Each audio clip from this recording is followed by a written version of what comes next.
Welcome to my first reading of a creepypasta. I hope that you will all enjoy it, as I had some fun reading it. And today is the Russian sleep experiment, where 5 war prisoners are put through chemical tests and things do not go as planned.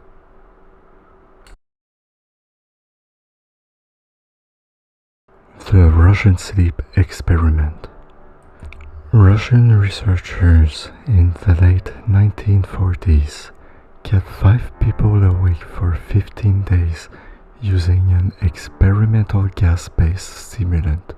They were kept in a sealed environment to carefully monitor their oxygen intake so the gas didn't kill them, since it was toxic in high concentrations.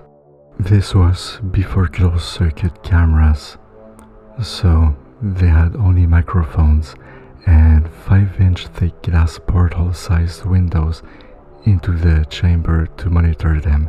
The chamber was stocked with books, cots to sleep on, but no bedding, running water and toilet, and enough dried food to last all 5 for over a month. The test subjects were political prisoners deemed enemy of the state during World War II.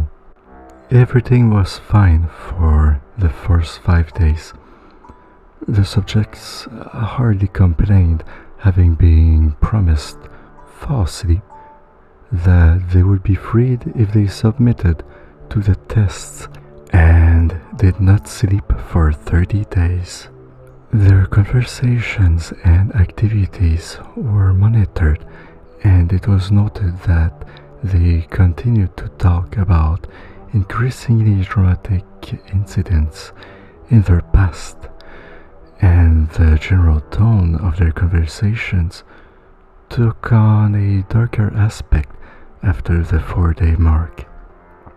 After 5 days, they started to complain about the circumstances and events that led them to where they were, and started to demonstrate severe paranoia. They stopped talking to each other and began alternately whispering to the microphones and one-way mirrored portholes. Oddly, they all seemed to think they could win the trust of the experimenters by turning over their comrades, the other subjects in captivity with them. At first, the researchers suspected this was an effect of the gas itself. After 9 days, the first of them started screaming.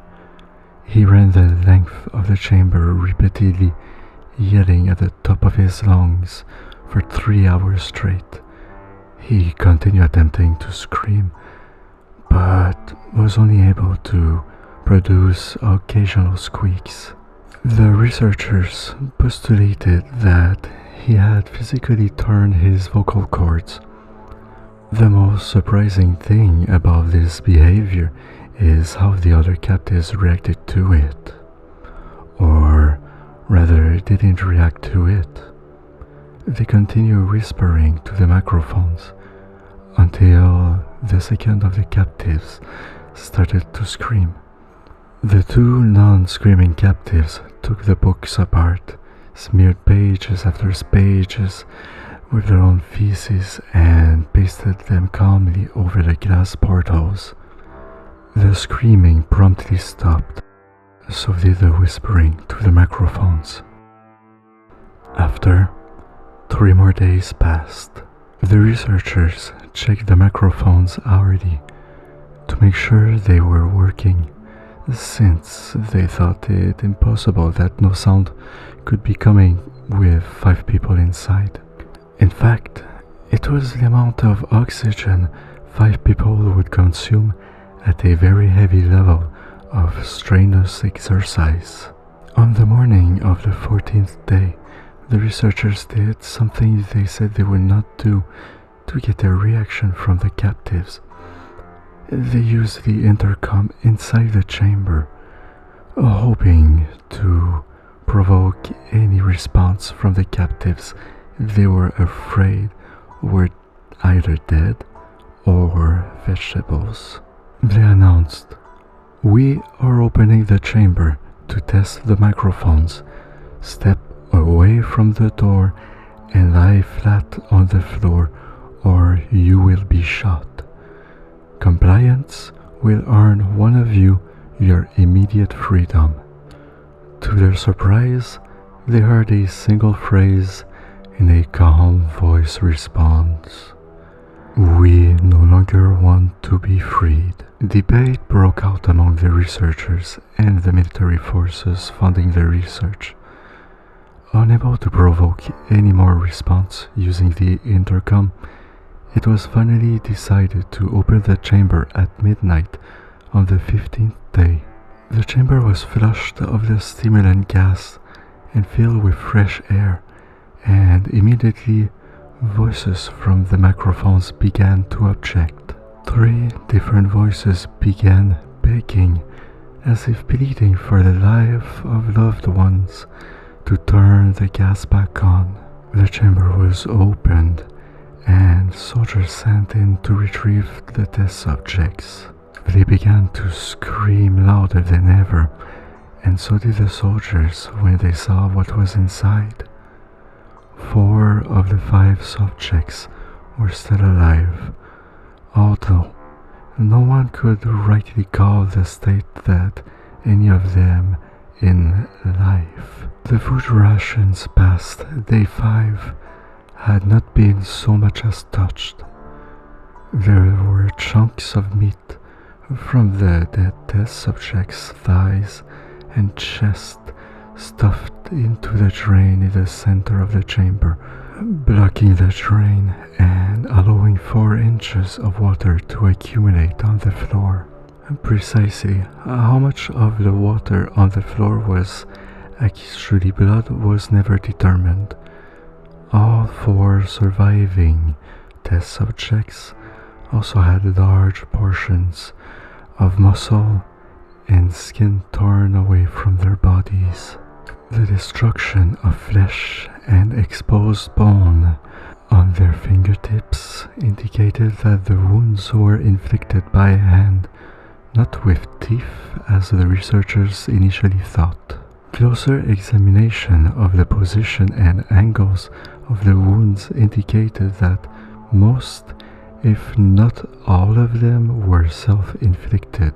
The abdominal organs below the ribcage of all 4 test subjects had been removed, while the heart, lungs, and diaphragm remained in place. The skin and most of the muscles attached to the ribs had been ripped off, exposing the lungs through the ribcage. All the blood vessels and organs remained intact.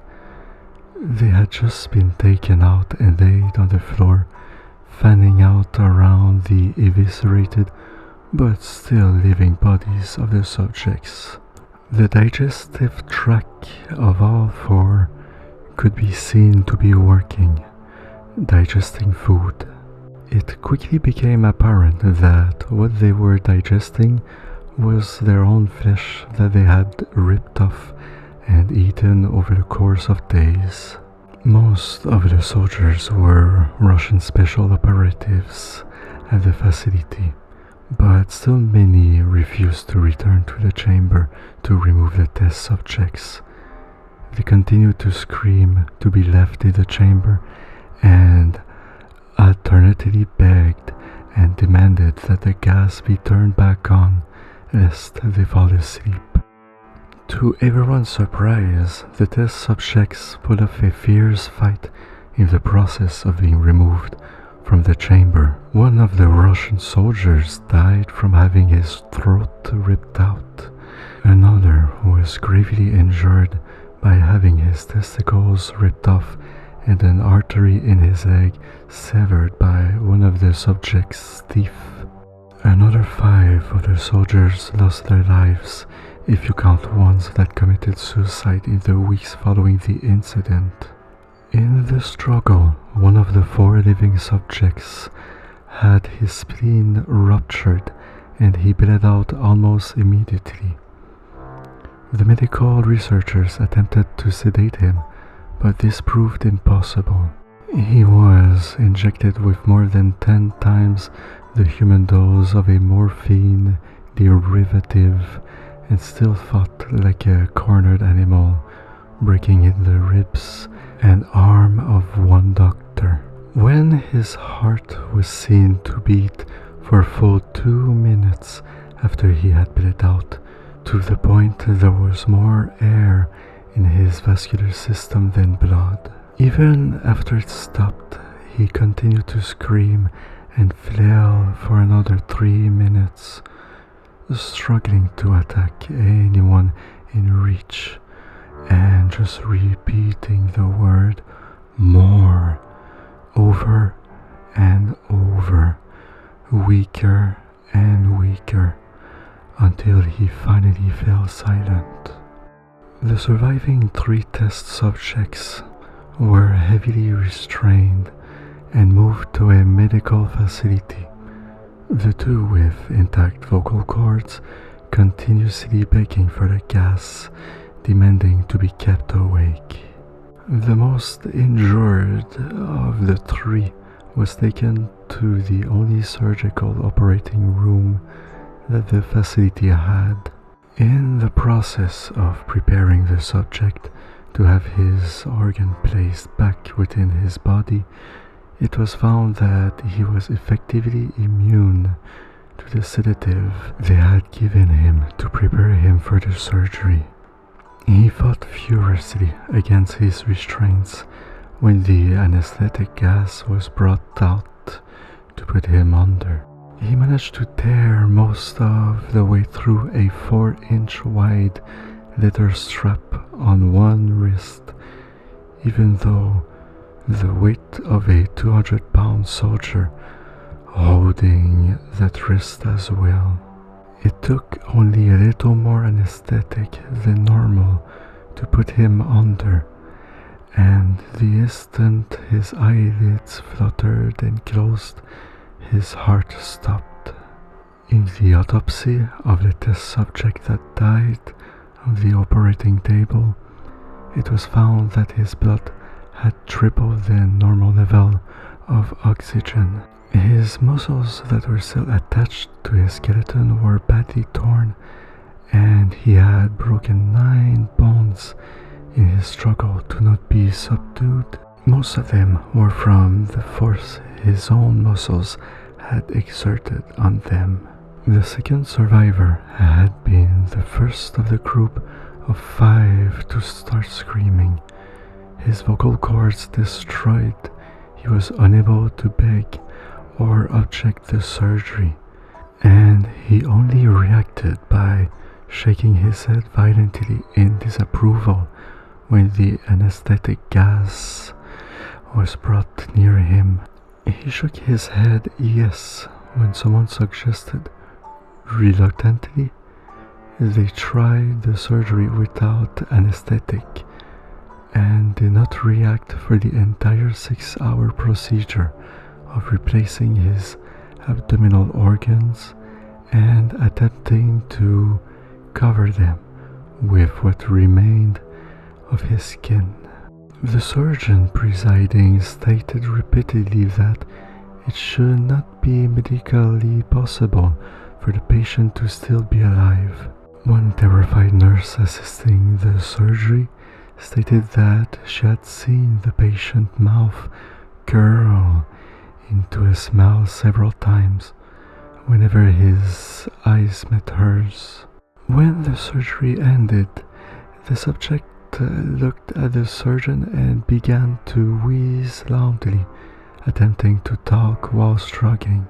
Assuming this must be something of drastic importance, the surgeon had a pen and pad fetched so the patient could write his message. It was simple: keep cutting. Only one response was given: I must remain awake. All three subjects' restraints were reinforced and they were placed back into the chamber, awaiting determination as to what should be done with them. The researchers, facing the wrath of their military benefactors for having failed the stated goals of their project, considered euthanizing the surviving subjects. The commanding officer, an ex-KGB, instead saw potential. He wanted to see what would happen if they were put back on the gas. The researchers strongly objected, but were overruled. In preparation for being sealed in the chamber again, the subjects were connected to an EEG monitor and had their restraints padded for long-term confinement. To everyone's surprise, all three stopped struggling the moment it was let slip that they were going back on the gas. It was obvious that at this point all three were putting up a great struggle to stay awake. One of the subjects that could speak was humming loudly and continuously. The mute subject was straining his legs against the leather bonds with all his might, first left, then right, then left again for something to focus on. The remaining subject was holding his head off his pillow and blinking rapidly. Having been the first to be wired for EEG, most of the researchers were monitoring his brainwaves in surprise. They were normal most of the time, but sometimes flatlined inexplicably. It looked as if he were repeatedly suffering brain death before returning to normal. As they focused on paper scrolling out of the brainwave monitor, only one nurse saw his eyes slip shut. At the same moment his head hit the pillow.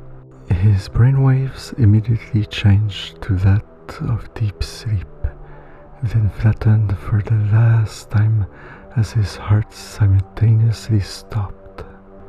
The only remaining subject that could speak started screaming to be sealed in now. His brainwaves showed the same flat lines as the one who had just died from falling asleep. The commander gave the order to seal the chamber with both subjects inside, as well as 3 researchers.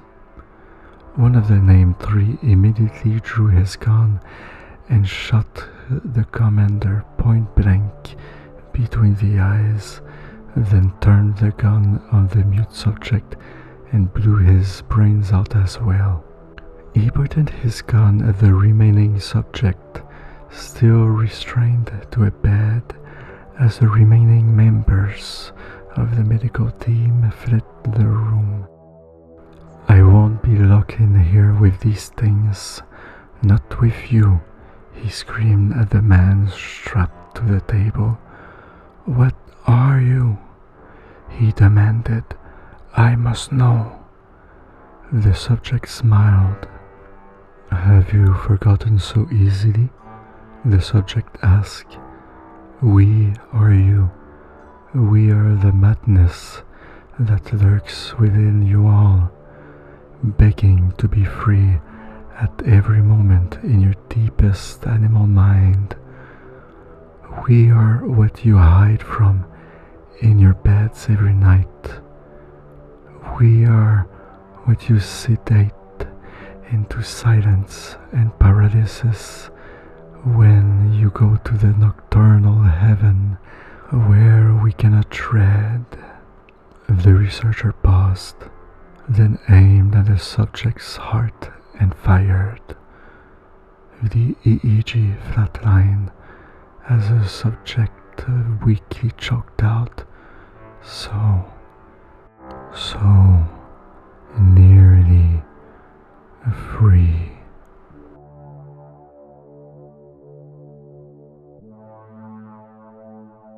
Well, thank you everyone for listening. listening.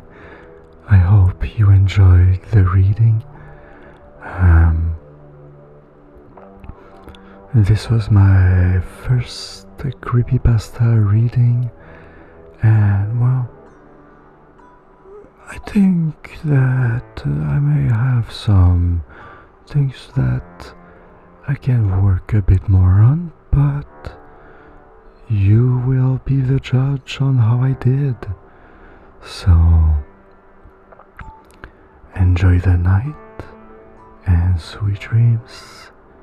Sleep well and good night.